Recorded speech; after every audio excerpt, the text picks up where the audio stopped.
നമസ്കാരം. പുതിയൊരു ക്ലാസ്സിലേക്ക് എല്ലാവർക്കും സ്വാഗതം.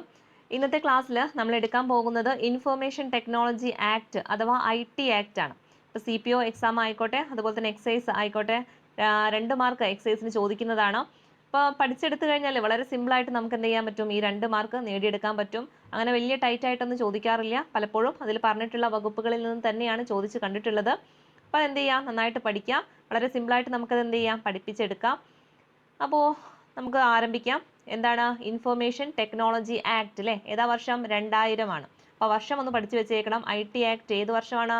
2000 ആണ്. അതുപോലെ തന്നെ ഇങ്ങനെ ഒരു നിയമം നിലവിൽ വരാനുള്ള പ്രധാന കാരണം എന്ന് ചോദിച്ചാൽ എന്താണ്? അത് സൈബർ കുറ്റകൃത്യങ്ങൾ തന്നെയാണ് അല്ലേ? അപ്പോൾ ഈ ഒരു IT ആക്ടിലെ വകുപ്പുകൾ പ്രകാരമാണ് ഇപ്പോൾ ഈ സൈബർ കുറ്റകൃത്യങ്ങളുമായി ബന്ധപ്പെട്ട് അതിലുള്ള നിയമ നടപടികളൊക്കെ സ്വീകരിക്കുന്നത്. അപ്പോൾ ഇതിൽ പറയുന്ന ഓരോ സെക്ഷനിലായിരിക്കും അതിൻ്റെ ഓരോ സെക്ഷനിലും എന്ത് ചെയ്തിട്ടുണ്ട്, ഓരോ ശിക്ഷയ്ക്കും അതിനുള്ള പിഴകളും അല്ലെങ്കിൽ അതുമായി ബന്ധപ്പെട്ട കാര്യങ്ങളൊക്കെ കൊടുത്തിട്ടുള്ളത്. അപ്പോൾ ഇങ്ങനെയുള്ള സൈബർ കുറ്റകൃത്യങ്ങളിലെ എല്ലാ നിയമ നടപടികളൊക്കെ സ്വീകരിക്കുന്നത് ഏത് ആക്ട് പ്രകാരമാണ്? ഇൻഫർമേഷൻ ടെക്നോളജി ആക്ട് അഥവാ IT ആക്ട് പ്രകാരമാണ്. ഓക്കെ, ഇനി നമുക്ക് അതിൻ്റെ ഒരു ഇൻട്രോ ആയിട്ട് കുറച്ച് കാര്യങ്ങൾ അല്ലെങ്കിൽ ബേസിക് ആയിട്ടുള്ള കുറച്ച് കാര്യങ്ങൾ നോക്കാം. അതിനുശേഷം നമുക്ക് അതിലെ പ്രധാന സെക്ഷനുകൾ ഏതൊക്കെയാണെന്ന് നോക്കാം. ഫസ്റ്റിലെ എന്താണ്? പാസ്സാക്കിയതാണ്. അതായത് ഈ IT ആക്ട് എന്നാണ് പാസ്സാക്കുന്നത് എന്ന് ചോദിച്ചാൽ 2000 ജൂൺ 9-നാണ്. ഓർത്തു വെച്ചേക്കണം, ഫസ്റ്റത്തെ ഡേറ്റ് ആണ് 2000 ജൂൺ 9-നാണ് എന്ത് പാസ്സാക്കുന്നത്? IT act പാസ്സാക്കുന്നത്. അതുപോലെ ഈ ഒരു ആക്ട് നിലവിൽ വന്നത് എന്നാന്ന് ചോദിച്ചാൽ അത് 2000 ഒക്ടോബർ 17-നാണ്. ഓക്കെ, എന്നാണ്? ഒക്ടോബർ 17 അല്ലേ? അപ്പോൾ വർഷത്തിലൊന്നും മാറ്റമില്ല, 2000-ത്തിലാണ് IT ആക്ട് എന്ന് പറയുന്നത്. 2000 ജൂൺ 9-നാണ് എന്ത് പാസ്സാക്കുന്നത്? ഈ ഒരു IT ആക്ട് പാസ്സാക്കുന്നത് ജൂൺ 9 പിന്നീട് അത് നിലവിൽ വരുന്നത് എന്നാ ചോദിച്ചാൽ അത് ഒക്ടോബറിലാണ് അല്ലേ? ജൂൺ കഴിഞ്ഞ് പിന്നീട് അങ്ങോട്ടേക്ക് ഒക്ടോബറിലാണ് ഇത് നിലവിൽ വരുന്നത്. ഒക്ടോബർ 17-നാണ് എന്ത് നിലവിൽ വരുന്നത്? IT ആക്ട് നിലവിൽ വരുന്നത്. ഇനി ഇത് പാസ്സാക്കുമ്പോഴും നിലവിൽ വരുമ്പോഴൊക്കെ ആരാണ് പ്രസിഡന്റ് എന്ന് ചോദിച്ചാൽ അത് KR നാരായണനാണ്. അപ്പോൾ അയാളെയും കൂടി ഒന്ന് ഓർത്ത് വെച്ചേക്കാം, അദ്ദേഹത്തെയും കൂടി ഒന്ന് ഓർത്ത് വെച്ചേക്കാം. അപ്പോൾ IT ആക്ട് പാസ്സാക്കുന്ന സമയത്തും നിലവിൽ വരുന്ന സമയത്തും ആരാണ്? KR നാരായണൻ തന്നെയാണ് പ്രസിഡന്റ് എന്ന് പറയുന്നത്. അപ്പോൾ എന്നാണ് ഇത് പാസ്സാക്കിയത്? 2000 ജൂൺ 9 നിലവിൽ വന്നത് എന്നാണ്? 2000 ഒക്ടോബർ 17 ഇനി ഇതിലെ ബേസിക് ആയിട്ടുള്ള കുറച്ച് കാര്യങ്ങളുണ്ട്. അതായത് ഈ ഒരു ആക്ടിൽ എത്ര ചാപ്റ്റേഴ്സ് ഉണ്ടെന്ന് ചോദിച്ചാൽ അത് 13 ചാപ്റ്റേഴ്സ് ആണ്. ഓക്കെ, ഇതൊരു നിയമമാണ്. അപ്പോൾ അതിൽ ഒരുപാട് ചാപ്റ്റേഴ്സും അത് പിന്നീട് ഭാഗങ്ങളായിട്ടും അതിലോരോ പട്ടികകളായിട്ടൊക്കെയാണ് വേർതിരിച്ചിട്ടുള്ളത്. അങ്ങനെയാണെങ്കിൽ ഇതിൽ എത്ര ചാപ്റ്റേഴ്സ് അല്ലെങ്കിൽ അധ്യായങ്ങൾ ഉണ്ട് എന്ന് ചോദിച്ചാൽ എത്രയാണ്? 13 ചാപ്റ്റേഴ്സ് അഥവാ 13 അധ്യായങ്ങളാണുള്ളത്. അതുപോലെ തന്നെ എത്ര ഭാഗങ്ങൾ ഉണ്ടെന്ന് ചോദിച്ചാൽ അത് 94 ഭാഗങ്ങളിലായിട്ടാണ് ഈ ഒരു IT ആക്ട് കിടക്കുന്നത്. അതുപോലെ തന്നെ എത്ര പട്ടികകൾ ഉണ്ട് എന്ന് ചോദിച്ചാൽ എത്രയാണ്? 4 പട്ടികകളാണ് എന്തിലുള്ളത്? IT ആക്ടിലുള്ളത്. പഠിച്ചു വെച്ചേക്കണം, 13 ചാപ്റ്റേഴ്സും 94 ഭാഗങ്ങളും 4 പട്ടികകളുമാണ് IT ആക്ടിലുള്ളത്. IT ആക്ട് എന്നാണ് പാസ്സാക്കിയത്? 2000 ജൂൺ 9-നും അത് നിലവിൽ വരുന്നത് 2000 ഒക്ടോബർ 17-നുമാണ്. പിന്നീട് ഈ ഒരു ആക്ട് എന്ത് ചെയ്യുന്നുണ്ട്? ഭേദഗതി വരുത്തുന്നുണ്ട് അല്ലേ? അഥവാ അമെൻമെന്റ് വരുത്തുന്നുണ്ട്. ഏതാണ് വർഷം? 2008-ലാണ് ഇങ്ങനെ ഒരു മാറ്റം അല്ലെങ്കിൽ ഒരു ഭേദഗതി എന്തിൽ കൊണ്ടുവരുന്നത്? IT ആക്ടിൽ കൊണ്ടുവരുന്നത്. ഇനി അങ്ങനെ ആ ഒരു ഭേദഗതി പാസ്സാക്കുന്നത് എപ്പോഴാന്ന് ചോദിച്ചാൽ അത് 2008 ഡിസംബർ 23-നാണ്. ഓക്കെ, അതായത് IT ആക്ടിലെ അമെൻമെന്റ് എന്നാണ് പാസ്സാക്കുന്നത് എന്ന് ചോദിച്ചാൽ 2008 ഡിസംബർ 23 പിന്നീട് അത് നിലവിൽ വരുന്നത് എന്നാ ചോദിച്ചു കഴിഞ്ഞാൽ അല്ലെ, ഡിസംബർ കഴിഞ്ഞ പിന്നെ ആ വർഷം കഴിഞ്ഞോടെ പിന്നെ 2009 2009 ഒക്ടോബർ 27-നാണ് അല്ലെ? ഇത് പഠിക്കാൻ നമുക്ക് എളുപ്പമാണ്. IT ആക്ട് നിലവിൽ വരുന്നത് എന്നാണ്? 2000 ഒക്ടോബർ 17 എന്നാൽ IT ആക്ട് അമെൻമെന്റ് നിലവിൽ വരുന്നത് എന്നാ ചോദിച്ചാൽ 2009 ഒക്ടോബർ 27 അല്ലെ? ഇവിടെ ഒക്ടോബർ 17 ആണെങ്കിൽ ഇവിടെ ഒക്ടോബർ 27 അപ്പം അങ്ങനെ ഓർത്ത് വെച്ചാൽ മതി. IT ആക്ട് നിലവിൽ വരുന്നത് 2000 ഒക്ടോബർ 17 IT ആക്ട് അമെൻമെന്റ് നിലവിൽ വരുന്നത് 2009 ഒക്ടോബർ 27 അല്ലേ? ഇവിടെ ഒക്ടോബർ 17 ഇവിടെ ഒക്ടോബർ 27 വർഷങ്ങൾ ശ്രദ്ധിക്കണം. ഇത് അമെൻമെന്റ് വരുത്തുന്നത് 2008 അത് 2008 ഡിസംബർ 23 പാസ്സാക്കുന്നുണ്ടെങ്കിലും പിന്നീട് 2009-ലാണ് അത് നിലവിൽ വരുന്നത്. ഓക്കെ, അമെൻമെന്റ് ഏത് വർഷം എന്ന് ചോദിച്ചാൽ അത് 2008 തന്നെയാണ് പറയേണ്ടത്. പക്ഷെ അത് നിലവിൽ വരുന്നത് എന്നാന്ന് ചോദിച്ചാൽ അത് 2009. ഇത്രയും ഭാഗങ്ങൾ ക്ലിയർ അല്ലേ? ഇനി നമുക്ക് അടുത്തത് ഈ ഒരു അമെൻമെന്റ് വന്നതിന് ശേഷം എന്തൊക്കെ മാറ്റങ്ങളാണ് ഉണ്ടായിട്ടുള്ളത് നോക്കാം. ചാപ്റ്റേഴ്സ് അല്ലേ അല്ലെങ്കിൽ അധ്യായങ്ങൾ എത്രയായി? 14 ആയി അല്ലേ? മുമ്പ് എത്രയായിരുന്നു? 13 ചാപ്റ്റേഴ്സേ ഉണ്ടായിരുന്നുള്ളൂ. അത് ഈ ഒരു അമെൻമെന്റിലൂടെ ഒന്നും കൂടി കൂടിയിട്ട് 14 ഓക്കെ. അപ്പൊ 13 ചാപ്റ്റേഴ്സ് ആയിരുന്നു ആദ്യം ഉണ്ടായിരുന്നത്. ഇപ്പൊ എത്രയായി? ഒന്നും കൂടി കൂടിയിട്ട് 14 ചാപ്റ്റേഴ്സ് ആണ് ഇപ്പൊ അമെൻമെന്റിന് ശേഷമുള്ളത്. അതുപോലെ തന്നെ എത്ര ഭാഗങ്ങളായിരുന്നു? 124 ഭാഗങ്ങളായിട്ട് കൂടി അല്ലേ. ആദ്യം 94 ഭാഗങ്ങളായിരുന്നു ഉണ്ടായിരുന്നത് അല്ലേ. IT ആയിട്ട് 2000 അത് 94 ഭാഗങ്ങളായിരുന്നു. പിന്നീട് അമെൻമെന്റിന് ശേഷം 124 ഭാഗങ്ങളായിട്ട് എന്ത് ചെയ്തു? കൂടി. അതുപോലെ പട്ടികകൾക്ക് എന്താ സംഭവിച്ചത്? അത് കുറയാണ് ചെയ്തത്. ആദ്യം 4 പട്ടികകളാണ് ഉണ്ടായിരുന്നത്. ഇപ്പൊ എത്രയേ ഉള്ളൂ? 2 ഉള്ളൂ അല്ലേ. 2 കുറയാണ് ചെയ്തിട്ടുള്ളത്. അപ്പൊ ഈ ഒരു മാറ്റം കൂടി ഒന്ന് മനസ്സിലാക്കി വെക്കുക. ചാപ്റ്റേഴ്സ് എന്ന് പറയുമ്പോൾ ആദ്യം അല്ലെ ആ ഒരു ഓർഡറിൽ തന്നെ പഠിക്കുക അല്ലെ. ആദ്യം ആ ഒരു നിയമം വരുന്ന സമയത്ത് 13 ചാപ്റ്റേഴ്സ് ആയിരുന്നു. അമെൻമെന്റിന് ശേഷം അത് 14 അതുപോലെ തന്നെ 94 ഭാഗങ്ങൾ ഉണ്ടായിരുന്നത് അമെൻമെന്റിന് ശേഷം അത് 124 4 പട്ടികകൾ ഉള്ളിടത്ത് ഇപ്പൊ എത്രയായി? 2 പട്ടികകളായിട്ട് മാറി. ഓക്കെ, ഇതാണ് അതിന്റെ ബേസിക് ആയിട്ടുള്ള കാര്യങ്ങൾ എന്ന് പറയുന്നത്. ഇത് പഠിച്ചു വെച്ചേക്കണം. ഇനി നമുക്ക് പ്രധാനപ്പെട്ട ഭാഗത്തിലോട്ട് പോകാം. അതേതാണ്? വകുപ്പുകളാണ് അല്ലേ. നമ്മുടെ സിലബസിൽ എടുത്ത് പറയുന്നുണ്ട് ഓരോ വകുപ്പുകളും ഏതൊക്കെയാണെന്നൊക്കെ. അപ്പൊ ഇതിൽ നിന്ന് തന്നെ ഒരുപാട് ക്വസ്റ്റ്യൻസ് ചോദിച്ചിട്ടുണ്ട്. നമുക്ക് എന്ത് ചെയ്യാം? പറഞ്ഞിട്ടുള്ള എല്ലാ വകുപ്പുകളും നോക്കാം. ഫസ്റ്റ് നമ്മൾ നോക്കാനായിട്ട് പോകുന്നത് സെക്ഷൻ 43 ആണ്. അപ്പൊ സെക്ഷൻ 43 എന്തിനെ കുറിച്ചിട്ടാണ് പറയുന്നത്? എന്തിനെ കുറിച്ചിട്ടാണ്? ഡാമേജുമായി ബന്ധപ്പെട്ടിട്ടാണ് പറയുന്നത് അല്ലേ. അതായത് കമ്പ്യൂട്ടറോ അല്ലെങ്കിൽ കമ്പ്യൂട്ടറുമായി ബന്ധപ്പെട്ട എന്തെങ്കിലും വെബ് ക്യാമറയോ അങ്ങനെയുള്ള മറ്റ് ഇലക്ട്രോണിക് ഉപകരണങ്ങൾക്ക് എന്തെങ്കിലും ഡാമേജ് അല്ല അഥവാ കേടുപാടുകൾ വരുത്തി കഴിഞ്ഞാൽ അതുമായി ബന്ധപ്പെട്ട പിഴയെ പറ്റി പറയുന്ന സെക്ഷനാണ് ഏത്? സെക്ഷൻ 43 എന്ന് പറയുന്നത്. ഓക്കെ, നമ്മൾ ഫസ്റ്റ് സെക്ഷൻ പഠിക്കാൻ പോവുകയാണ്. ഏതാണ് സെക്ഷൻ? സെക്ഷൻ 43. ഓർത്തു വെച്ചേക്കണം. സെക്ഷൻ 43 ഇതുമായി ബന്ധപ്പെട്ട ചോദ്യങ്ങൾ ചോദിച്ചിട്ടുണ്ട്. അപ്പൊ പഠിക്കുക. സെക്ഷൻ 43 എന്തിനെ കുറിച്ചാണ് പറയുന്നത്? അല്ലെ, ഡാമേജ് ആണ് അല്ലെങ്കിൽ കേടുപാട് വരുത്തുക. എന്തിനാണ് കേടുപാട് വരുത്തുന്നത്? കമ്പ്യൂട്ടറുമായി ബന്ധപ്പെട്ടോ അല്ലെങ്കിൽ എന്തെങ്കിലും വെബ് ക്യാമറയിലോ അങ്ങനെയുള്ള കമ്പ്യൂട്ടർ ഉപകരണങ്ങളൊക്കെ ഉണ്ടല്ലോ. അപ്പൊ അതിനെന്തെങ്കിലും കേടുപാടുകൾ വരുത്തുക. അങ്ങനെ വരുത്തി കഴിഞ്ഞാൽ അതുമായി ബന്ധപ്പെട്ട് എന്തൊക്കെയാണ് പിഴ അതിനെ പറ്റി പറയുന്ന സെക്ഷനാണ് ഇത് സെക്ഷൻ 43. ഈ ഒരു ഭാഗത്ത് തന്നെ അല്ലെങ്കിൽ ഈ ഒരു സെക്ഷൻ 43 തന്നെ പറയുന്നതാണ് നമ്മുടെ കമ്പ്യൂട്ടർ വൈറസിനെ കുറിച്ചിട്ടും. ഓക്കെ, അപ്പൊ അതും പരീക്ഷയ്ക്ക് ചോദിക്കുന്നതാണ്. കമ്പ്യൂട്ടർ വൈറസ് ഏത് സെക്ഷൻ പ്രകാരമാണ് കുറ്റകൃത്യമാകുന്നത് എന്ന് ചോദിച്ചാൽ ഏതാണ്? സെക്ഷൻ 43 ആണ് അല്ലെ. കമ്പ്യൂട്ടർ വൈറസിന്റെ അറ്റാക്ക് കാരണം നമ്മുടെ സിസ്റ്റം ഒക്കെ കേടാവും അല്ലെ. അങ്ങനെ ആലോചിച്ചാൽ മതി. അങ്ങനെ സിസ്റ്റം ഒക്കെ കേടാവുന്നതൊക്കെ എന്തിലാ വരിക? സെക്ഷൻ 43 ഓക്കെ, അപ്പോൾ ഓർത്ത് വെക്കുക. സെക്ഷൻ 43 എന്താണ്? കമ്പ്യൂട്ടറുമായി ബന്ധപ്പെട്ട എല്ലാ ഇലക്ട്രോണിക് ഉപകരണങ്ങളിലൊക്കെ എന്തെങ്കിലും കേടുപാട് വരുത്തുക അല്ലെങ്കിൽ ഡാമേജ് വരുത്തുക അതുമായി ബന്ധപ്പെട്ട സെക്ഷനാണ് 43. ഇനി അടുത്ത സെക്ഷനാണ് 43A. അതും വളരെ പ്രധാനപ്പെട്ടതാണ്. ഇതും ചോദിച്ചിട്ടുണ്ട്. സെക്ഷൻ 43A ആണ്. എന്താണ് സെക്ഷൻ 43A പറയുന്നത്? അതായത് ഒരു വ്യക്തിയുടെ വളരെ സെൻസിറ്റീവ് ആയിട്ടുള്ള വിവരങ്ങൾ അത് സംരക്ഷിക്കുന്നതിൽ നിന്ന് വീഴ്ച വരുത്തി കഴിഞ്ഞാലുള്ള പിഴയെ പറ്റിയിട്ടാണ്. ഓക്കെ, അപ്പൊ എന്താണ് ഈ സെൻസിറ്റീവ് ആയിട്ടുള്ള വിവരങ്ങൾ എന്ന് പറഞ്ഞാൽ? അതായത് നമ്മുടെ ഇപ്പോൾ വളരെ പ്രധാനപ്പെട്ട ഓരോ ഡോക്യുമെന്റ്സുകൾ ഉണ്ടാവും അല്ലേ. ഇപ്പം നമ്മുടെ ആധാർ ആണെങ്കിലോ പാൻ കാർഡ് ആണെങ്കിലോ അങ്ങനെയുള്ള പല കാര്യങ്ങളുണ്ടാവും. ഇപ്പോൾ ATM ആണെങ്കിലും അങ്ങനെയുള്ള എല്ലാതും നമ്മുടെ സെൻസിറ്റീവ് ആയിട്ടുള്ള വിവരങ്ങൾ അതിലുണ്ടായിരിക്കും അല്ലേ. ഇപ്പം നമ്മുടെ ആധാർ ആണെങ്കിലും പാൻ കാർഡൊക്കെ ആണെങ്കിലും നമ്മൾ പല കാര്യങ്ങൾക്കായിട്ട് പല സ്ഥലത്തും കൊടുക്കുന്നുണ്ട്. പക്ഷെ അത് അവരെന്ത് ചെയ്യുന്നില്ല, അവരുടെ കയ്യിൽ നിന്ന് വേറൊരു രീതിയിൽ സംരക്ഷിക്കാൻ പറ്റാത്ത രീതിയിൽ ആരെങ്കിലും അത് ചോർത്തി എടുത്തു കഴിഞ്ഞാൽ അല്ലെങ്കിൽ അത് വെച്ചിട്ട് എന്തെങ്കിലും ദുരുപയോഗം ചെയ്തു കഴിഞ്ഞാൽ അതിന്റെ ശിക്ഷ അല്ലെങ്കിൽ അതിന്റെ പിഴയെ പറ്റി പറയുന്ന സെക്ഷനാണ് ഏത്? സെക്ഷൻ 43A എന്ന് പറയുന്നത്. ഓക്കെ, നമ്മൾ അവരെ വിശ്വസിച്ചിട്ടായിരിക്കും നമ്മൾ അത് ഏൽപ്പിക്കുന്നുണ്ടാവില്ലേ. ഇപ്പൊ അവർ ഓരോന്ന് പറയൂലേ, ആധാർ കാർഡ് വേണം, അത് വേണം, ഇത് വേണം എന്നൊക്കെ പറയും. അപ്പോൾ അത് നമ്മുടെ ഓരോ കാര്യങ്ങൾക്ക് വേണ്ടിയിട്ട് തന്നെയായിരിക്കും. പക്ഷെ അത് അവർക്കത് സൂക്ഷിക്കാൻ പറ്റിയിട്ടില്ല എന്ന് വിചാരിക്കില്ല. അത് അവരുടെ കയ്യിൽ സംരക്ഷണത്തിലായിരിക്കുമെന്ന് കരുതിയിട്ടാവും നമ്മൾ കൊടുക്കുക. പക്ഷെ അത് അവരുടെ കയ്യിൽ നിന്ന് ലീക്കായിട്ട് അത് വേറെ ആൾക്കാർ എന്തെങ്കിലും ദുരുപയോഗം ചെയ്തു കഴിഞ്ഞാൽ ഇയാൾക്കെതിരെ എന്ത് ചെയ്യാം? നമുക്ക് ശിക്ഷാ നടപടികളൊക്കെ എടുക്കാൻ പറ്റും അല്ലേ. അപ്പൊ അതുമായി ബന്ധപ്പെട്ട പിഴയെ പറ്റി പറയുന്ന സെക്ഷൻ ഏതാണ്? സെക്ഷൻ 43A ആണ്. ഓക്കെ, അപ്പൊ സെക്ഷൻ 43 മാത്രം ചോദിച്ചാൽ അതെന്താണ്? ഡാമേജ് ആണ്. ഓർത്ത് വെക്കുക. കമ്പ്യൂട്ടറുമായി ബന്ധപ്പെട്ട എന്തെങ്കിലും ഡാമേജ് വരുത്തുകയാണ്. കമ്പ്യൂട്ടർ വൈറസ് ഒക്കെ അതിൽ വരുന്നതാണ്. 43A എന്ന് പറഞ്ഞു കഴിഞ്ഞാൽ വ്യക്തികളുടെ വളരെ സെൻസിറ്റീവ് ആയിട്ടുള്ള വിവരങ്ങളൊക്കെ അത് സംരക്ഷിക്കുന്നതിൽ നിന്ന് ആ ഒരു സ്ഥാപനം എന്ത് ചെയ്യുക? വീഴ്ച വരുത്തി കഴിഞ്ഞാൽ അവർക്ക് കൊടുക്കുന്ന ശിക്ഷ അല്ലെങ്കിൽ പിഴയെ പറ്റി പറയുന്നതാണ് ഇത് 43A എന്ന് പറയുന്നത്. അടുത്തത് ഏതാണ്? സെക്ഷൻ 65 ആണ്. വളരെ പ്രധാനപ്പെട്ടതാണ്. സെക്ഷൻ 65 എന്തിനെ കുറിച്ചാണ് പറയുന്നത്? ടാമ്പറിംഗ് ആണ് അല്ലെ. ഇംഗ്ലീഷിൽ പറയുകയാണെങ്കിൽ ടാമ്പറിംഗ് ആണ്. പലപ്പോഴും മലയാളത്തിലായിട്ടും അങ്ങനെ ചോദിക്കാറുണ്ട്.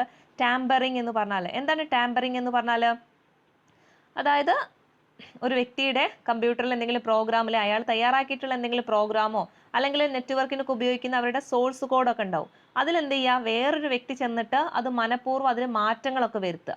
ഓക്കെ, എന്താ ചെയ്തത്? ഇപ്പോൾ ഒരു വ്യക്തി അയാളുടെ കമ്പ്യൂട്ടറിൽ ഓരോ പ്രോഗ്രാം ഒക്കെ ചെയ്തിട്ടുണ്ടാവും, അല്ലെങ്കിൽ എന്തെങ്കിലും അയാൾ നെറ്റ്വർക്കിനൊക്കെ ഉപയോഗിക്കുന്ന സോഴ്സ് കോഡിൽ എന്ത് ചെയ്തിട്ടുണ്ടാവും, വേറൊരു വ്യക്തി ചെന്നിട്ട് അതിൽ എന്തെങ്കിലുമൊക്കെ മാറ്റം വരുത്തുക. അതിനെയാണ് ടാമ്പറിങ് എന്ന് പറയാം അല്ലേ. മാറ്റം വരുത്തുന്നതിനെയാണ് ടാമ്പറിങ് എന്ന് പറയാം.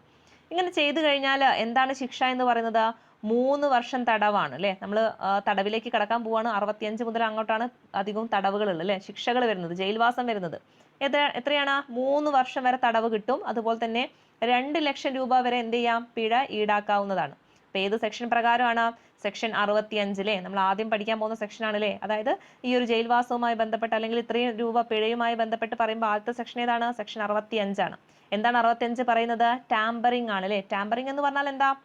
മാറ്റം വരുത്തുക. ഒരാളുടെ വ്യക്തി അയാളുടെ അനുവാദം ഇല്ലാതെ എന്ത് ചെയ്യുക, അയാൾ തയ്യാറാക്കിയിട്ടുള്ള പ്രോഗ്രാമിലോ അയാളുടെ സോഴ്സ് കോഡിലൊക്കെ വന്നിട്ട് വേറെ വ്യക്തി എന്തെങ്കിലുമൊക്കെ മാറ്റം വരുത്തുക. അതാണ്, അത് എന്താണ്? ശിക്ഷാർഹമാണ് അല്ലെങ്കിൽ കുറ്റകൃത്യമാണ്.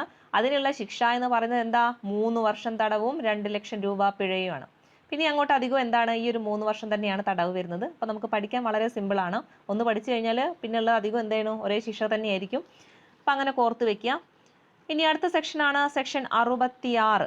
ഓക്കെ, 65 എന്താന്ന് പറഞ്ഞില്ലേ, ടാമ്പറിംഗ് ആണ്, അതായത് മാറ്റം വരുത്തലാണ്. 66 അടുത്തത് എന്താണ്? 66 അതും പ്രധാനപ്പെട്ടതാണ്. 66 എന്തിനെ കുറിച്ചാണ് പറയുന്നത്? ഹാക്കിങ്ങിനെ കുറിച്ചിട്ടാണ്. ഓക്കെ, ഹാക്കിംഗ് അല്ലേ. ഹാക്കിംഗ് എന്ന് പറഞ്ഞാൽ എന്താ?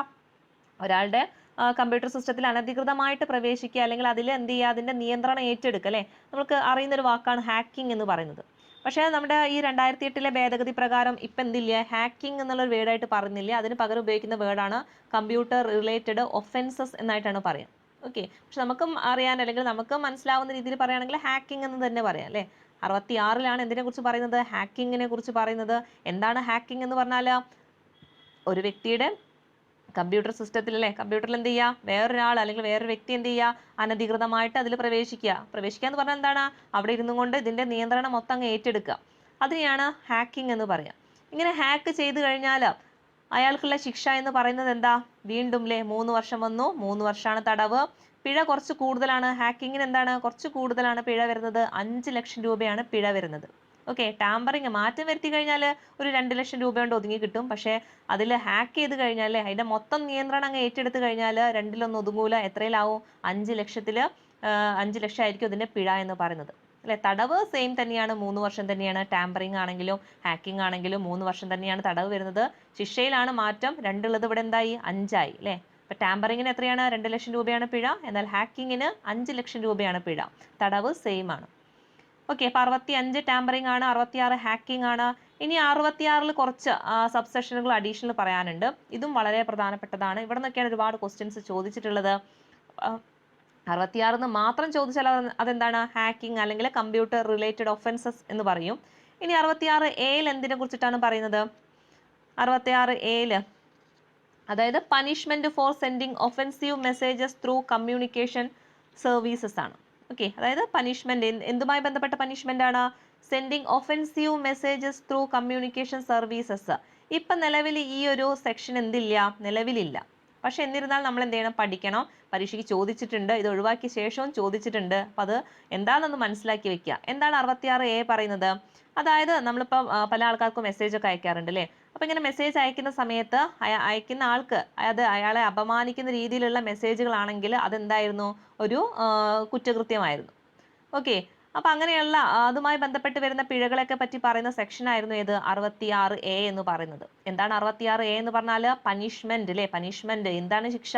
Four sending offensive messages through communication services അല്ലേ. അതായത് എന്തെങ്കിലും കമ്മ്യൂണിക്കേഷൻ സർവീസ് ഏതും ആവാം. ഇപ്പൊ നമ്മളിപ്പോൾ വാട്സപ്പ് ആണെങ്കിലും അതുപോലെ തന്നെ മറ്റുള്ള ഏത് ഇപ്പം സാധാ നമ്മൾ അയക്കുന്ന മെസ്സേജിലൂടെ ആണെങ്കിലും കുഴപ്പമില്ല. എങ്ങനെയാണെങ്കിലും അത് അയക്കുന്ന വ്യക്തിക്ക് അല്ലേ, അയക്കുന്ന വ്യക്തിയെ സംബന്ധിച്ചിടത്തോളം അയാളെ അപമാനപ്പെടുത്തുന്ന രീതിയിലാണെങ്കിൽ അതെന്താണ്? ഒരു കുറ്റകൃത്യമാണ്. അങ്ങനെയുള്ള കുറ്റകൃത്യത്തെ പറ്റി പറയുന്ന സെക്ഷൻ ഏതാണ്? 66A ആണ്. ഓക്കെ, 66 എന്താണ്? 66A എന്തിനെ കുറിച്ചാണ് പറയുന്നത്? Punishment four sending offensive messages through communication services അല്ലേ. അതായത് ഇങ്ങനെയുള്ള കമ്മ്യൂണിക്കേഷനിലൂടെ അയാളെ അപമാനപ്പെടുത്തുന്ന രീതിയിൽ മെസ്സേജ് അയച്ചു കഴിഞ്ഞാൽ എന്താണ്? കുറ്റകൃത്യമാണ്. അത് എന്നാണ് ഈ ഒരു സെക്ഷൻ ഒഴിവാക്കിയത് എന്ന് ചോദിച്ചാൽ 2015 മാർച്ച് 24-നാണ്. അപ്പം അതും കൂടി ഒന്ന് ഓർത്ത് വെച്ചേക്കാം. 2015 മാർച്ച് 24 എന്ത് ചെയ്തിട്ടുണ്ട്, ഈ ഒരു സെക്ഷൻ 66A എന്ത് ചെയ്തിട്ടുണ്ട്, അതിൽ നിന്ന് എടുത്തു കളഞ്ഞിട്ടുണ്ട്. സുപ്രീം കോടതി നീക്കം ചെയ്യുകയാണ് ഉണ്ടായത്. ഓക്കെ, അതായത് ഒരു വ്യക്തിയുടെ അഭിപ്രായ സ്വാതന്ത്ര്യമൊക്കെ ഹനിക്കുന്നു എന്നൊക്കെ കരുതിയിട്ടാണ് ഈ ഒരു സെക്ഷൻ എന്ത് ചെയ്തത്, എടുത്തു കളഞ്ഞിട്ടുള്ളത്. ഓക്കെ, അപ്പോൾ അതെന്താണെന്നൊന്ന് മനസ്സിലാക്കി വെക്കുക. എന്താണ് 66A എന്ന് പറഞ്ഞാൽ, അല്ലെ, ഒരു വ്യക്തിനെ അപമാനിക്കുന്ന രീതിയിൽ അയാൾക്ക് എന്തെങ്കിലും മെസ്സേജ് അയച്ചു കഴിഞ്ഞാൽ അതിനെപ്പറ്റി പറയുന്ന സെക്ഷനാണ് 66A എന്ന് പറയുന്നത്. ഇനി അടുത്തത് 66B ആണ്. 66B എന്തിനെ കുറിച്ചിട്ടാണ് പറയുന്നത്, അതായത് മോഷ്ടിച്ച കമ്പ്യൂട്ടറോ അല്ലെങ്കിൽ മറ്റ് ഇലക്ട്രോണിക് ഉപകരണങ്ങളോ ഒന്നെങ്കിൽ വാങ്ങുക അല്ലെങ്കിൽ അതെന്ത് ചെയ്യുക, അയാൾക്ക് അയാളുടെ ആവശ്യത്തിന് വേണ്ടി ഉപയോഗിക്കുക ചെയ്തു കഴിഞ്ഞാൽ അതെന്താണ്, കുറ്റകരമാണ്. ഓക്കെ, എന്താണ്, എന്തിനെ കുറിച്ചിട്ടാണ്, മോഷണവുമായി ബന്ധപ്പെട്ടിട്ടാണ് അല്ലെ. എന്താണ് മോഷ്ടിക്കുന്നത്, കമ്പ്യൂട്ടറോ മറ്റുള്ള ഇലക്ട്രോണിക് ഉപകരണങ്ങൾ, കമ്പ്യൂട്ടറുമായി ബന്ധപ്പെട്ടിട്ടുള്ള മറ്റുള്ള എന്തെങ്കിലും ഒരു ഇലക്ട്രോണിക് ഉപകരണങ്ങൾ എന്ത് ചെയ്യുക, ഒരാളുടെ കയ്യിൽ നിന്ന് മറ്റൊരാൾ അത് മോഷ്ടിക്കുക അല്ലെ, അയാളുടെ അനുവാദം ഇല്ലാതെ മോഷ്ടിക്കുക എന്ന് പറഞ്ഞാൽ എന്താ, അനുവാദത്തോട് കൂടിയിട്ടൊന്നല്ലല്ലോ, അയാളുടെ അനുവാദമൊന്നും ഇല്ലാതെ എന്ത് ചെയ്യുക, മോഷ്ടിച്ചു കൊണ്ടുപോവുകയാണ്. എന്നിട്ട് അയാൾ അതെന്ത് ചെയ്യുക, ഒന്നെങ്കിൽ അത് അയാളുടെ ആവശ്യത്തിന് വേണ്ടിയിട്ട് ഉപയോഗിക്കും. ഓക്കെ, അല്ലെങ്കിൽ അയാൾ എന്ത് ചെയ്യും, വേറൊരാൾക്ക് അത് വിൽക്കും. അത് മോഷ്ടിച്ചാന്ന് പറയാതെ അയാൾ എന്ത് ചെയ്യും, വേറൊരാൾക്ക് അത് വിൽക്കും. ഇങ്ങനെ ചെയ്തു കഴിഞ്ഞാൽ എന്താണ്, അത് കുറ്റകരമാണ്. അങ്ങനെയുള്ള സാധനം ഒരാൾ ഉപയോഗിക്കാനും പാടില്ല, അത് വേറെ ആൾ വാങ്ങിക്കഴിഞ്ഞാൽ അത് എന്ത് ചെയ്യുക, അയാളും അത് ഉപയോഗിക്കാൻ പാടില്ല. അപ്പം ഇങ്ങനെ ചെയ്തു കഴിഞ്ഞാൽ അല്ലെങ്കിൽ മോഷ്ടിച്ച സാധനങ്ങൾ അത് ഉപയോഗിക്കുന്നത് എന്താണ്, കുറ്റകരമാണ്. അതിനെ പറ്റി പറയുന്ന സെക്ഷൻ ഏതാണ്, സെക്ഷൻ 66B ആണ്. ഓക്കെ, അപ്പോൾ 66B എന്തിനെ കുറിച്ചാണ് പറയുന്നത്, മോഷണവുമായി ബന്ധപ്പെട്ടില്ലേ, മോഷണം എന്ന് പറഞ്ഞാൽ ഇലക്ട്രോണിക് ഉപകരണങ്ങൾ അല്ലെങ്കിൽ കമ്പ്യൂട്ടറുമായി ബന്ധപ്പെട്ടുള്ള ഉപകരണങ്ങളൊക്കെ മോഷ്ടിക്കുക, എന്നിട്ട് എന്ത് ചെയ്യുക, അത് ഉപയോഗിക്കുക, അതിനെപ്പറ്റി പറയുന്ന സെക്ഷനാണ് 66B. ഓക്കെ, ഇങ്ങനെ ചെയ്തു കഴിഞ്ഞാലുള്ള ശിക്ഷ എന്താണ് അല്ലേ, സെയിം സാധനം തന്നെ 3 വർഷം തടവ്, 3 വർഷം തടവാണ്, 1 ലക്ഷം രൂപയാണ് പിഴ അല്ലെ. ഇവിടെ എത്രയാണ്, 1 ലക്ഷം രൂപയാണ് പിഴ. അപ്പോൾ മോഷ്ടിച്ച കമ്പ്യൂട്ടറോ മറ്റു ഉപകരണങ്ങളൊക്കെ ഉപയോഗിച്ച് കഴിഞ്ഞാൽ 3 വർഷം വരെ അയാൾക്ക് തടവും കിട്ടും, അതുപോലെ തന്നെ 1 ലക്ഷം രൂപ പിഴയും കിട്ടും. ഇനി 66C ആണെങ്കിലോ, 66C ആണെങ്കിലോ ഇവിടെയും ഒരു തരം മോഷണം തന്നെയാണ്. പക്ഷെ ഇവിടെ മോഷ്ടിക്കുന്നത് ഉപകരണങ്ങളൊന്നല്ല, ഇവിടെ ഒരാളുടെ ഐഡന്റിറ്റിയാണ് അവിടെ തെഫ്റ്റ് ചെയ്യുന്നത് അല്ലെ, അല്ലെങ്കിൽ മോഷ്ടിക്കുന്നത്. അപ്പോൾ എന്താണ് ഐഡന്റിറ്റി തെഫ്റ്റ് ചെയ്യുക എന്ന് പറഞ്ഞു കഴിഞ്ഞാൽ, ഇപ്പം നമ്മളില്ലേ ഒരുപാട് സ്ഥലങ്ങളിൽ നമുക്ക് യൂസർ നെയിം പാസ്വേഡ് ഒക്കെ ഉണ്ടാവും അല്ലേ. ഒരുപാട് സ്ഥലം എന്ന് പറഞ്ഞു കഴിഞ്ഞാൽ ഇപ്പം നമുക്ക് തന്നെ ഇപ്പം ഈവൻ നമ്മുടെ PSC സൈറ്റ് എടുത്താൽ തന്നെ നമുക്ക് എന്തുണ്ടാവും, നമുക്കൊരു യൂസർ നെയിം ഉണ്ടാവും, അതുപോലെ തന്നെ ഒരു പാസ്വേഡ് ഉണ്ടാവും. അതുപോലെ തന്നെയാണ് പല കാര്യങ്ങളിലും അല്ലേ, പല അക്കൗണ്ടുകളിലും നമുക്ക് എന്തുണ്ട്, ഒരു യൂസർ നെയിമും പാസ്വേഡും ഉണ്ടായിരിക്കും. അതുപോലെ തന്നെയാണ് ഇലക്ട്രോണിക് സിഗ്നേച്ചർ നമ്മൾ ഉപയോഗിക്കാറുണ്ട്, പല ആൾക്കാരും ഇലക്ട്രോണിക് സിഗ്നേച്ചർ ഒക്കെ ഉപയോഗിക്കുന്നുണ്ട്. പിന്നെ ATM കാർഡ് മറ്റുള്ള കാർഡുകളൊക്കെ നമ്മുടെ എന്താണ്, നമ്മുടെ ഓരോരോ ഐഡന്റിറ്റികളാണ് അല്ലേ. അത് എന്ത് ചെയ്യുക, ഒരാൾ മോഷ്ടിക്കുക. ഇപ്പം യൂസർ നെയിമോ പാസ്വേഡ് അവരെന്ത് ചെയ്യുക, അവരത് മോഷ്ടിച്ചിട്ട് അത് അവരുടെ ആവശ്യങ്ങൾക്ക് വേണ്ടി ഉപയോഗിച്ച് കഴിയുക, അല്ലെങ്കിൽ അത് വേറെ രീതിയിൽ ദുരുപയോഗം ചെയ്യാം. അങ്ങനെയൊക്കെ ചെയ്തു കഴിഞ്ഞാൽ, അതായത് ഈ ഒരു ഐഡന്റിറ്റിയെ മോഷ്ടിച്ചു കഴിഞ്ഞാൽ അതിനുള്ള പനിഷ്മെന്റിനെ കുറിച്ച് പറയുന്ന സെക്ഷനാണ് ഇത് 66C എന്ന് പറയുന്നത് അല്ലേ. C എന്താണ്, ഐഡന്റിറ്റി തെഫ്റ്റ് ആണ്. ഓക്കെ, B എന്ന് പറഞ്ഞാൽ എന്താ, B എന്ന് പറഞ്ഞാൽ മറ്റുള്ള ഇലക്ട്രോണിക് ഉപകരണങ്ങളാണ് മോഷ്ടിക്കുന്നത്. ഇവിടെ നമ്മുടെ ഐഡന്റിറ്റികളാണ് അല്ലേ, അതായത് ഈ യൂസർ നെയിമും പാസ്വേഡ് അങ്ങനെയുള്ള കാര്യങ്ങളൊക്കെയാണ് മോഷ്ടിക്കുന്നത്. അതാണ് 66C എന്ന് പറയുന്നത്, മാറിപ്പോകരുതേ. ഇതിന്റെ ശിക്ഷ എന്ന് പറയുന്നതും അല്ലേ സെയിം സാധനം തന്നെ, ഉപകരണമായാലും വേണ്ടില്ല, ഇനി യൂസർ നെയിം പാസ്വേഡ് മോഷ്ടിച്ചാലും വേണ്ടില്ല, രണ്ടിനും ഒരേ ശിക്ഷയാണ്. അതായത് 3 വർഷം തടവും 1 ലക്ഷം രൂപ പിഴയുമാണ്. ഇപ്പം രണ്ടിനും സെയിം ആണ്, 3 വർഷം തടവും 1 ലക്ഷം രൂപ പിഴയും. അപ്പോൾ നമുക്ക് ഒരുമിച്ച് അങ്ങ് പഠിച്ചാൽ മതി. തെഫ്റ്റിലെ മോഷണവുമായി ബന്ധപ്പെട്ട് വരുന്ന രണ്ട് കാര്യത്തിനും ഒരേ ശിക്ഷയാണ്, 3 വർഷം തടവും 1 ലക്ഷം രൂപ പിഴയും. സെക്ഷന് മാറിപ്പോകരുത്. 66Bയിലാണ് എന്തിനെ കുറിച്ച് പറയുന്നത്, ഇങ്ങനെയുള്ള കമ്പ്യൂട്ടറോ മറ്റു ഇലക്ട്രോണിക് ഉപകരണങ്ങളൊക്കെ മോഷ്ടിച്ചിട്ട് അത് അത് ഉപയോഗിക്കുകയൊക്കെ ചെയ്യാം. 66C ആണെങ്കിലോ എന്താണ്, ഐഡന്റിറ്റിയാണ് അവിടെ തെഫ്റ്റ് ചെയ്യുന്നത് അല്ലേ, നമ്മുടെ user name password electronic signature അങ്ങനെയുള്ള കാര്യങ്ങളൊക്കെയാണ് അവിടെ എന്ത് ചെയ്യുന്നത്, മോഷ്ടിക്കുന്നത്. ക്ലിയർ അല്ലേ. ഇനി അടുത്ത സെക്ഷനിലോട്ട് പോകാം. അടുത്ത സെക്ഷനാണ് 66D എന്ന് പറയുന്നത്. 66D എന്താണ്, punishment for cheating by using computer resources അല്ലേ. നമ്മൾ ചീറ്റ് ചെയ്യുക. എങ്ങനെയൊക്കെയാണ് ചീറ്റ് ചെയ്യുക, ഇപ്പം നമുക്കറിയാലേ, ഇപ്പോൾ ഫേസ്ബുക്ക് ഒക്കെ എടുത്തു കഴിഞ്ഞാൽ ഒരുപാട് ആൾക്കാർക്ക് എന്താണ്, വ്യാജ അക്കൗണ്ട് ആയിരിക്കും അല്ലേ. ഒന്നിൽ കൂടുതൽ അക്കൗണ്ടുകൾ കൊണ്ടു നടക്കുന്ന ആൾക്കാരൊക്കെ ഉണ്ട്. അപ്പം ഇങ്ങനെ വ്യാജ അക്കൗണ്ടുകളൊക്കെ ഉപയോഗിച്ചിട്ട് എന്ത് ചെയ്യുക, മറ്റ് വ്യക്തികൾ എന്ത് ചെയ്യുക, അപമാനിക്കുക, അല്ലെങ്കിൽ വ്യാജ ഫോൺ കോളുകളിലൂടെയൊക്കെ അപമാനിക്കുക, അങ്ങനെയൊക്കെ ചെയ്യുന്നത്, അതുമായി ബന്ധപ്പെട്ട് വരുന്ന എല്ലാ ശിക്ഷകളൊക്കെ ഏതിലാണ് പറയുന്നത്, 66Dയിലാണ്. അതായത് ചീറ്റ് ചെയ്യുക അല്ലേ. ഇയാളാണെന്ന് നമ്മൾ വിചാരിച്ചിട്ട് അല്ലെങ്കിൽ വേറൊരു വ്യക്തിയുടെ ഉള്ളിലിരുന്നു കൊണ്ട് വേറൊരാൾ എന്ത് ചെയ്യുക, ചീറ്റ് ചെയ്യുക. ഓക്കെ, അതായത് വ്യാജ അക്കൗണ്ടൊക്കെ ഉണ്ടാക്കിയിട്ട് മറ്റു വ്യക്തിനെ അപമാനിക്കുകയോ അല്ലെങ്കിൽ വേറെ രീതിയിൽ എന്തെങ്കിലുമൊക്കെ ദുരുപയോഗമൊക്കെ ചെയ്യുന്നതൊക്കെ എന്താണ്, ചീറ്റിങ്ങിൽ വരുന്നതാണ്. അതൊക്കെ പറയുന്ന സെക്ഷനാണ് 66D എന്ന് പറയുന്നത്. അപ്പോൾ എങ്ങനെയാണ് ഈ കമ്പ്യൂട്ടർ റിസോഴ്സസ് ഒക്കെ ഉപയോഗിച്ചിട്ട് ഒരാളെ ചീറ്റ് ചെയ്യുക അല്ലേ? കമ്പ്യൂട്ടർ റിസോഴ്സസ് ഒക്കെ ഉപയോഗിക്കുക എന്ന് പറഞ്ഞാൽ എന്താ? ഇതുപോലെ തന്നെ വ്യാജ അക്കൗണ്ട് ഒക്കെ ഉണ്ടാക്കിയിട്ട് വേറൊരാളെ ചീറ്റ് ചെയ്യുക. അതുമായി ബന്ധപ്പെട്ട് പറയുന്ന അതിൻ്റെ ശിക്ഷകളെ പറ്റി പറയുന്ന സെക്ഷൻ എന്താണ്? സെക്ഷൻ 66D ആണ്. ഇങ്ങനെ ചെയ്തു കഴിഞ്ഞാൽ അയാൾക്ക് കിട്ടുന്ന ശിക്ഷ എന്ന് പറഞ്ഞാൽ എന്താ?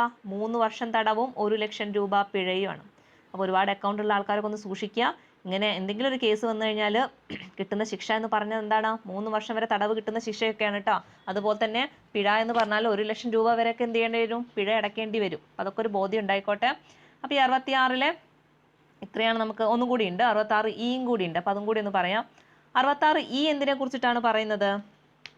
66E പറയുന്നത് അത് പണിഷ്മെന്റ് ഫോർ വയലേഷൻ ഓഫ് പ്രൈവസിയാണ്. നമ്മുടെ പ്രൈവസിയെ വയലേറ്റ് ചെയ്യുന്ന രീതിയിൽ അങ്ങനെയുള്ള എന്തെങ്കിലും അങ്ങനെയുള്ള എന്തെങ്കിലും ഒരു പ്രശ്നം വന്നു കഴിഞ്ഞാൽ അത് ഏതിലാണ് പറയുന്നത്? 66E പറയാം. അപ്പോൾ 66E എന്തിനെ കുറിച്ചിട്ടാണ് പറയുന്നത്?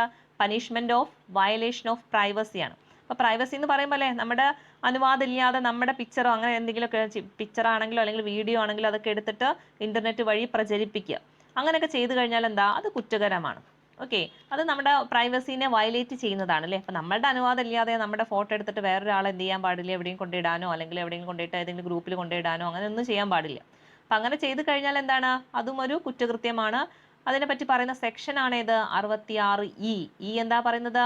വയലേഷൻ ഓഫ് പ്രൈവസി അല്ലേ? പ്രൈവസി അങ്ങനെ ആലോചിച്ചാൽ മതി. പ്രൈവസി അങ്ങനെ ആലോചിക്കുക. 66E punishment for violation of പ്രൈവസിയെ കുറിച്ച് പറയുന്നത്.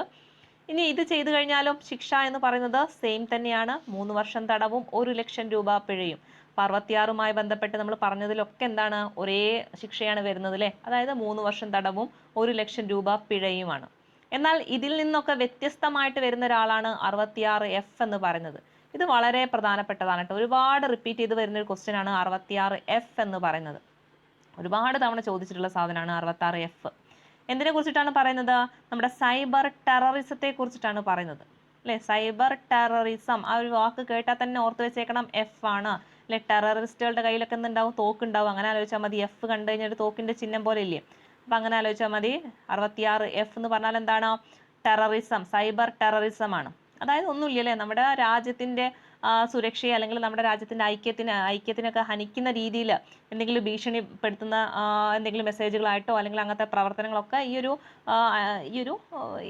ഇതുമായി ബന്ധപ്പെട്ട് ഈ ഒരു കമ്പ്യൂട്ടർ സോഴ്സുമായൊക്കെ ഉപയോഗിച്ചിട്ട് ചെയ്യുകയാണെങ്കിൽ, അല്ലെങ്കിൽ ഇതുവഴി ജനങ്ങളിലേക്ക് ഒരു ഭീകരവാദമൊക്കെ സൃഷ്ടിക്കുക, ഇങ്ങനെയുള്ള ഈ സോഷ്യൽ മീഡിയ വഴിയോ അങ്ങനെയുള്ള നമ്മുടെ ഈ ഒരു IT-യുമായി ബന്ധപ്പെട്ടിട്ടുള്ള രീതിയിൽ നമ്മുടെ രാജ്യത്തിന് എന്തെങ്കിലും ഒരു സുരക്ഷയിൽ വീഴ്ച വരുത്തിയോ അല്ലെങ്കിൽ ജനങ്ങളിൽ ഒരു ഭീകരവാദമൊക്കെ വളർത്തുക, അങ്ങനെയൊക്കെ ചെയ്തു കഴിഞ്ഞാൽ അതെന്താണ്? സൈബർ ടെററിസത്തിന്റെ ഭാഗമാണ് അല്ലേ? സൈബർ ടെററിസമാണ്. ഓക്കെ, അപ്പോൾ അതിനുള്ള ശിക്ഷ എന്ന് പറഞ്ഞു കഴിഞ്ഞാൽ വർഷങ്ങളൊന്നുമല്ല, ജീവപര്യന്തം വരെ എന്ത് കിട്ടാം? ശിക്ഷ കിട്ടാം. ഓർത്ത് വെച്ചേക്കണം. സെക്ഷൻ 66F എന്ന് പറഞ്ഞാൽ എന്താണ്? സൈബർ ടെററിസം ആണ്. എന്താണ് സൈബർ ടെററിസം എന്ന് പറഞ്ഞാൽ?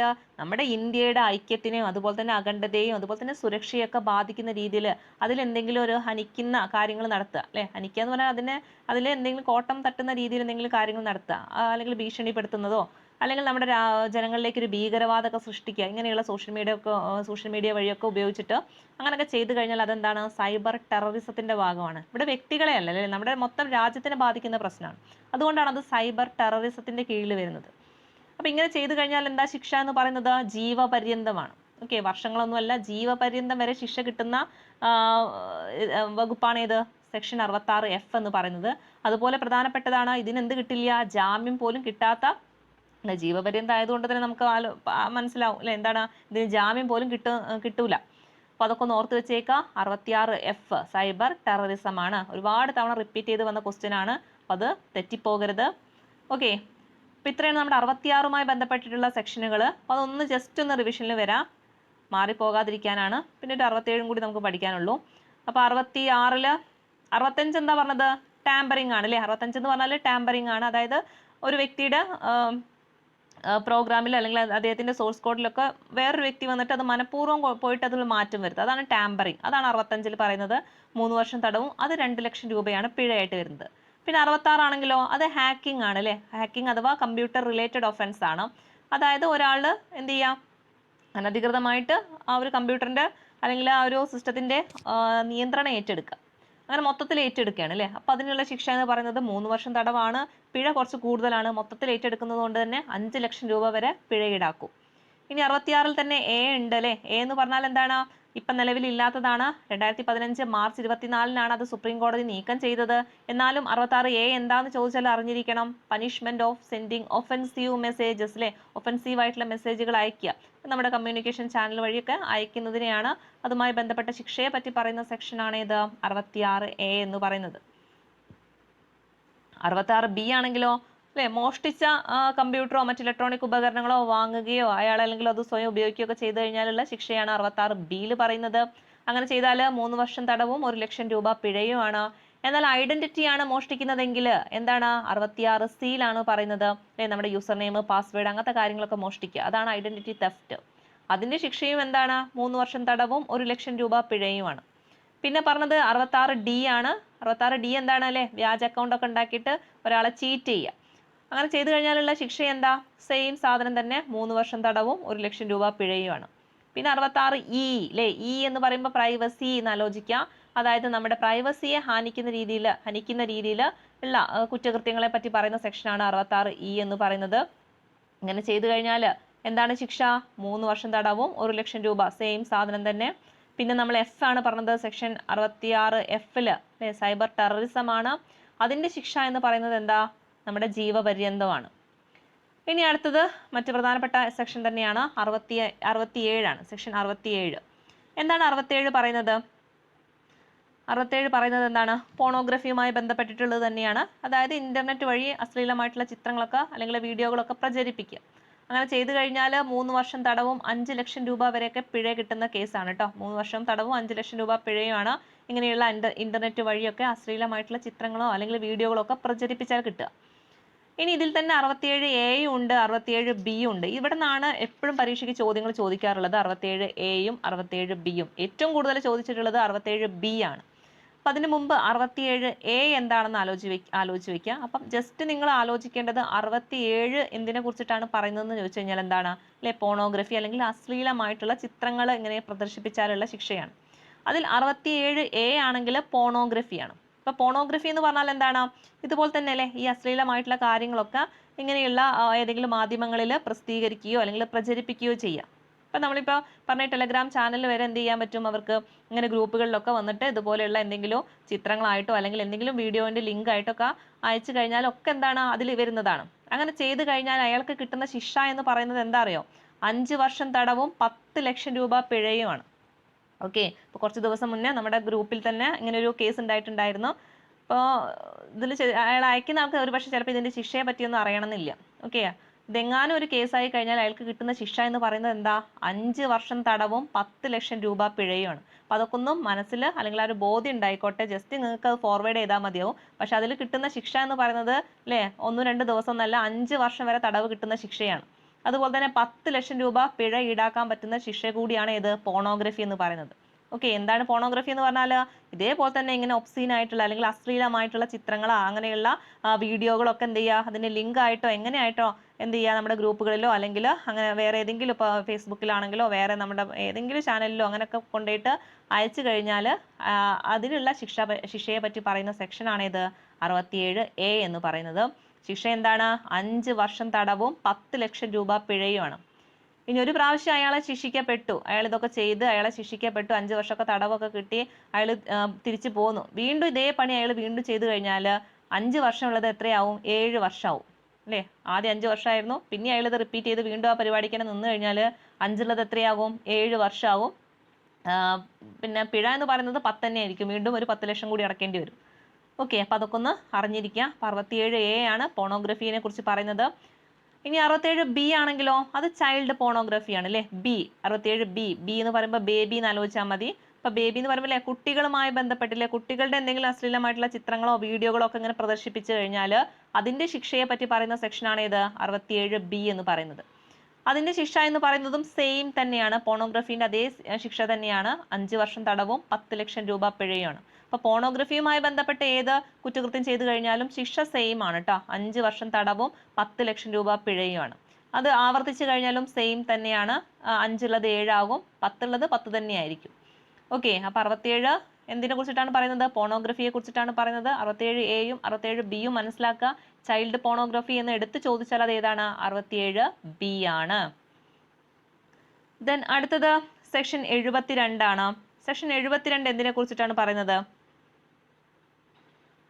അതായത് നമ്മുടെ എന്തെങ്കിലും സ്വകാര്യ വസ്തുക്കളോ അല്ലെങ്കിൽ എന്തെങ്കിലും ഇലക്ട്രോണിക് ആയിട്ടുള്ള റെക്കോർഡുകൾ അല്ലേ, അപ്പോൾ നമ്മുടെ മൊബൈൽ ഫോൺ, ഈവൻ നമ്മുടെ മൊബൈൽ ഫോൺ പോലും നമ്മുടെ അനുവാദം ഇല്ലാതെ വേറൊരാളത് കൈവശം വെക്കുക അല്ലെ, നമ്മുടെ പേഴ്സണൽ ആയിട്ടുള്ള പല കാര്യങ്ങളോ അയാളുടെ കയ്യിലായി പോവുക. ഓക്കെ, അല്ലെങ്കിൽ നമ്മുടെ കത്തിടപാടുകളോ അല്ലെങ്കിൽ നമ്മുടെ പേഴ്സണൽ ഡയറി അങ്ങനെയുള്ള കാര്യങ്ങളൊക്കെ, നമ്മുടെ സ്വകാര്യമായിട്ടുള്ള കാര്യങ്ങളൊക്കെ ഒരാൾ നമ്മളുടെ അനുവാദം ഇല്ലാതെ അയാളുടെ കൈവശം വെച്ച് കഴിഞ്ഞാൽ അതുമായി ബന്ധപ്പെട്ട് വരുന്ന ശിക്ഷയെ പറ്റി പറയുന്ന സെക്ഷനാണ് ഇത് സെക്ഷൻ 72 എന്ന് പറയുന്നത്. ഓക്കെ, ഏതാണ്? സെക്ഷൻ 72 ആണ്. ഇതിന്റെ ശിക്ഷ എന്ന് പറയുന്നത് എത്രയാണ്? 2 വർഷം തടവും 1 ലക്ഷം രൂപ പിഴയുമാണ്. എത്രയാണ്? 2 വർഷം തടവും 1 ലക്ഷം രൂപ പിഴയാണ് കേട്ടോ, ഓർത്ത് വെക്കണം. 2 വർഷം തടവും 1 ലക്ഷം രൂപ പിഴയാണ്. അതുപോലെ തന്നെ അടുത്ത സെക്ഷനാണ് സെക്ഷൻ 77B ആണ് കേട്ടോ. 77B ആണ്. അപ്പോൾ 72 എന്താണെന്ന് മനസ്സിലായില്ലേ? നമ്മുടെ എന്തെങ്കിലും സ്വകാര്യ വസ്തുക്കൾ, ഇപ്പോൾ ഫോൺ ആണെങ്കിലോ അല്ലെങ്കിൽ ഇലക്ട്രോണിക് ആയിട്ടുള്ള എന്തെങ്കിലും റെക്കോർഡുകളാണെങ്കിലോ കത്തിടപാടുകളോ പേഴ്സണൽ ഡയറി അങ്ങനെയുള്ള നമ്മുടെ സ്വകാര്യതയുമായി ബന്ധപ്പെട്ടുള്ള എന്ത് കാര്യങ്ങളും നമ്മുടെ അനുവാദം ഇല്ലാതെ വേറൊരാളത് കൈവശം വെക്കുക. അങ്ങനെ കൈവശം വെച്ചിട്ടുണ്ടെങ്കിൽ നമുക്ക് എന്ത് ചെയ്യാം? അതിനെതിരെ കേസ് കൊടുക്കാവുന്നതാണ് അല്ലേ. അപ്പം അങ്ങനെ കേസ് കൊടുത്താലുള്ള കിട്ടുന്ന ശിക്ഷ എന്താണ്? 2 വർഷം തടവും കിട്ടും, 1 ലക്ഷം രൂപ പിഴയുമാണ് കിട്ടുക. ഇനി അടുത്ത സെക്ഷനാണ് സെക്ഷൻ 77B ആണ്. 77B എന്തിനെ കുറിച്ചിട്ടാണ് പറയുന്നത്? അത് മറ്റുള്ള എന്തെങ്കിലും ഒഫൻസുകൾ, അത് ഒരു 3 വർഷം അതിന് ശിക്ഷ ലഭിക്കുന്നതായിരിക്കണം. അങ്ങനെയുള്ള ശിക്ഷകളെ പറ്റി പറയുന്ന വകുപ്പ് ചോദിച്ചാൽ അത് 77B-യിലായിരിക്കും. ഓക്കെ, അപ്പോൾ 77B എന്തിനെ കുറിച്ചാണെന്ന് ചോദിച്ചു കഴിഞ്ഞാൽ വേറെ എന്തെങ്കിലും ഒഫൻസുകളും കാര്യങ്ങളും വരികയാണ്, അതിന് ശിക്ഷ കിട്ടുന്നത് ഒരു 3 വർഷം വരെ ആയിരിക്കും അതിന് ശിക്ഷ കിട്ടുക. അങ്ങനെയുള്ള ശിക്ഷകളെ പറ്റി പറയുന്ന വകുപ്പായിരിക്കും 77B എന്ന് പറയുന്നത്. ഈ ഒരു സെക്ഷന്റെ പ്രത്യേകത എന്ന് പറഞ്ഞാൽ ഇതിന് ജാമ്യം കിട്ടുന്നതായിരിക്കും. അപ്പോൾ ചിലതിലും നമുക്ക് ജാമ്യം കിട്ടാത്ത വകുപ്പുണ്ട് അല്ലേ, പക്ഷേ ഈ ഒരു 77B പ്രകാരം കേസ് ചെയ്തിട്ടുള്ളതാണെങ്കിൽ അതിന് ജാമ്യം കിട്ടുന്നതായിരിക്കും. അതുപോലെ തന്നെ നമുക്കിത് വാറന്റ് ഇല്ലാതെ അയാളെ അറസ്റ്റ് ചെയ്യാൻ പറ്റുന്നതും കൂടിയാണ്. ഇതിന് വാറന്റിന്റെ ആവശ്യമൊന്നുമില്ല, വാറന്റ് ഇല്ലാതെ നമുക്ക് അറസ്റ്റ് ചെയ്യാൻ പറ്റുന്ന വകുപ്പ് ചോദിച്ചാൽ അതും ഏതാണ്? 77B ആണ്. ഓക്കെ, ദെൻ ലാസ്റ്റ് 78 ആണ്. അഡീഷണൽ ആയിട്ട് കൂട്ടിച്ചേർത്തിട്ടുള്ള ഒരു സെക്ഷനാണ് 78 എന്ന് പറയുന്നത്. മുമ്പ് ഈ ഒരു സെക്ഷൻ ഉണ്ടായിട്ടില്ലായിരുന്നു, ഇപ്പോൾ പുതുതായിട്ട് കൊടുത്തതാണ് സെക്ഷൻ 78 എന്ന് പറയുന്നത്. 78 എന്തിനെ കുറിച്ചിട്ടാണ് പറയുന്നത്? പവർ ടു ഇൻവെസ്റ്റിഗേറ്റ് ഒഫൻസസ് ആണ് അല്ലേ. പവർ ടു ഇൻവെസ്റ്റിഗേറ്റ് ഒഫൻസ്, അതായത് ഇതുമായി ബന്ധപ്പെട്ട് ഈ ഒരു IT ആക്റ്റുമായി ബന്ധപ്പെട്ട് എന്തെങ്കിലും കേസുകളൊക്കെ ഉണ്ടായി കഴിഞ്ഞാൽ അത് അന്വേഷിക്കാനുള്ള ഉദ്യോഗസ്ഥരുടെ പവറിനെ കുറിച്ച് പറയുന്ന സെക്ഷനാണ് ഇത് സെക്ഷൻ 78 എന്ന് പറയുന്നത്. ഓക്കെ, ഏതാണ്? സെക്ഷൻ 78 ചോദിക്കാൻ സാധ്യത ഉള്ളതാണ്. ലേറ്റസ്റ്റ് ആയിട്ട് ആഡ് ചെയ്തത് കൊണ്ട് തന്നെ ചോദിക്കാം. സെക്ഷൻ 78 എന്താണ്? പവർ ടു ഇൻവെസ്റ്റിഗേറ്റ് ഒഫൻസസ് ആണ്. അപ്പം ഇങ്ങനെയുള്ള എന്തെങ്കിലും ഒരു കേസ് വന്നു കഴിഞ്ഞാൽ ഇത് അന്വേഷിക്കുന്ന ഉദ്യോഗസ്ഥൻ എന്ന് പറയുന്നത് ആരായിരിക്കണം? ഇൻസ്പെക്ടർ റാങ്കിൽ കുറയാത്ത ഒരു ഉദ്യോഗസ്ഥനായിരിക്കണം. ഓക്കെ, അപ്പോൾ ഇതുമായി ബന്ധപ്പെട്ട് IT ആക്റ്റുമായി ബന്ധപ്പെട്ട് എന്തെങ്കിലും കേസ് ഉണ്ടായി കഴിഞ്ഞാൽ അത് അന്വേഷിക്കേണ്ട ഉദ്യോഗസ്ഥൻ എന്ന് പറയുന്നത് ആരായിരിക്കണം? ഒരു ഇൻസ്പെക്ടർ റാങ്കിൽ കുറയാത്ത ഉദ്യോഗസ്ഥനായിരിക്കണം അല്ലേ. ഇൻസ്പെക്ടറിനോ അതിൻ്റെ മുകളിലുള്ള ആൾക്കാർക്ക് മാത്രമേ ഇത് അന്വേഷിക്കാൻ പറ്റുള്ളൂ എന്ന് സാരം. ഓക്കെ, അപ്പം അതൊന്ന് മനസ്സിലാക്കി വെക്കുക. ഏതിലാണ് പറയുന്നത്? സെക്ഷൻ 78 ആണ്. അപ്പോൾ ഇത്രയാണ് നമ്മുടെ IT ആക്റ്റിൽ പഠിക്കാനുള്ളത്. കൃത്യമായിട്ട് പഠിച്ച് മനസ്സിലാക്കി വെക്കുക. 2 മാർക്ക് നമുക്ക് വളരെ സിമ്പിളായിട്ട് നേടിയെടുക്കാൻ പറ്റുന്നതേ ഉള്ളൂ. പലപ്പോഴും ഇപ്പോൾ റിപ്പീറ്റ് ചെയ്ത് വരുന്ന ക്വസ്റ്റ്യൻസും അല്ലെങ്കിൽ അതുപോലെ തന്നെ ഇതിൽ പറഞ്ഞിട്ടുള്ള സെക്ഷനിൽ നിന്ന് തന്നെയൊക്കെയാണ് ചോദിക്കാറുള്ളത്. അപ്പോൾ അതൊന്ന് പഠിച്ചു കഴിഞ്ഞാൽ നമുക്ക് എന്ത് ചെയ്യാം? വളരെ ഈസി ആയിട്ട് ആ 2 മാർക്ക് മേടിക്കാൻ പറ്റും. ഓക്കെ, അപ്പോൾ നന്നായിട്ട് പഠിക്കാം. അപ്പോൾ അടുത്തൊരു ക്ലാസ്സുമായിട്ട് കാണുന്നവരെ താങ്ക് യു.